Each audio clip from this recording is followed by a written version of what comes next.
doctor পূৰ্ণিমা দেৱী বৰ্মন বাইদেউক বিশিষ্ট পক্ষী সংৰক্ষক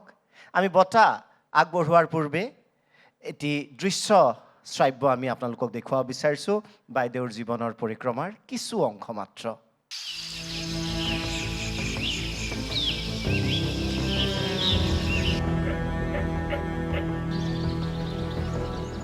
আহাৰগিলা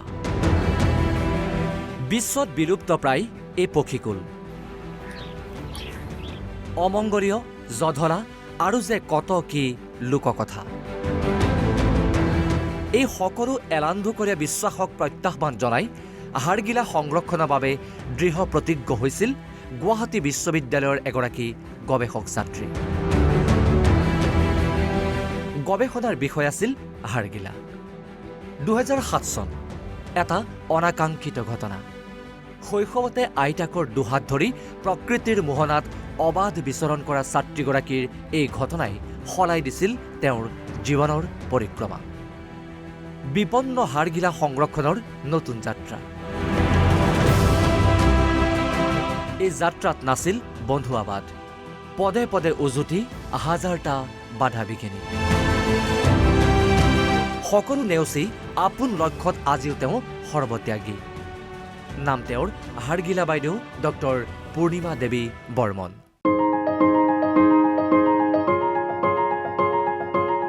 পলাশবাৰীৰ পূব মাজিৰ গাঁৱত জন্ম লাভ কৰা ডক্টৰ পূৰ্ণিমা দেৱী বৰ্মনে হাড়গিলা সংৰক্ষণৰ বাবে দিন ৰাতি একাকাৰ কৰি ভ্ৰমিছে মানুহৰ ঘৰে ঘৰে গাঁৱৰ চুকে চুকে জন্ম দিছে হাড়গিলা সংৰক্ষণ সংবৰ্ধনৰ বাবে হাড়গিলা আৰ্মিৰ হাড়গিলা সংৰক্ষণৰ বাবে 2017 চনত গ্ৰীণ অস্কাৰ খ্যাত হুইটলি বঁটা লাভ কৰা ডক্টৰ পূৰ্ণিমা দেৱী বৰ্মন হ'ল প্ৰথমগৰাকী অসমীয়া প্ৰকৃতিবিদ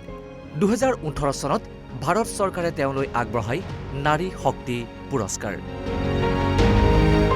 ৰাষ্ট্ৰসংঘৰ পৰিৱেশ কাৰ্যসূচীত চেম্পিয়ন অৱ দ্য আৰ্থ 2022 2024ত WFNৰ হুইটলি গোল্ড বঁটাও প্ৰকৃতিলৈ আগবঢ়োৱা অনবদ্য অৱদানৰ বাবে ডক্টৰ পূৰ্ণিমা দেৱী বৰ্মনলৈ আগবঢ়োৱা হয় 2025 বৰ্ষত Time's women of the year 2025ৰ তালিকাত স্থান লাভ কৰা একমাত্ৰ ভাৰতীয় মহিলা হ'ল ডক্টৰ পূৰ্ণিমা দেৱী বৰ্মন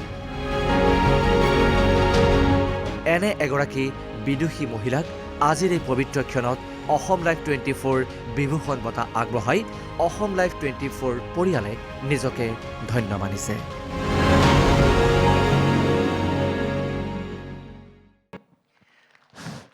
হাড়গিলা বাইদেউৰ বাবে হাত চাপৰি নিশ্চয় তেখেতক আগবাঢ়ি আহিবলৈ অনুৰোধ জনাইছোঁ আৰু তেখেতক বঁটা প্ৰদান কৰিব অসম লাইফ 24ৰ পৰিচালন সঞ্চালিকা মন্তি দাস বাইদেউ আমাৰ সতীৰ্থসকলকো আগবাঢ়ি আহিবলৈ অনুৰোধ জনাইছোঁ বাইদেউ আগফালে আহক ষ্টেজৰ এয়া বাইদেউৰ বাবে হাত চাপৰি হ'ব লাগে হাড়গিলাৰ আচলতে সংৰক্ষণৰ বাবে যিখিনি কাম কৰিছে যি চিন্তা তেওঁৰ মনত আহিছে ই একক আৰু অনবদ্য বাইদেউৰ কৰ্মৰাজিয়ে আমাকো বহু অনুপ্ৰেৰণা যোগায় এয়া অসম লাইফ 24ৰ পৰিচালন সঞ্চালিকা মন্তি দাস বাইদেউ বঁটা প্ৰদান কৰিছে অসম বিভূষণ বঁটা ডক্টৰ পূৰ্ণিমা দেৱী বৰ্মনলে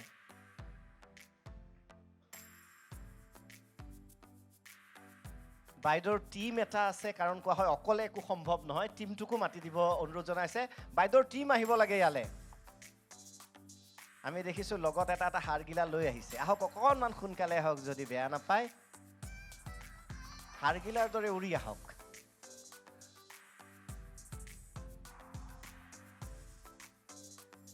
হাড়গিলাক বাইদেউই প্ৰখ্যাত কৰিলে নে বাইদেউক হাড়গিলাই প্ৰখ্যাত কৰিলে এইটো এটা প্ৰশ্ন ভাবিবলৈ আপোনালোকক এৰি দিছোঁ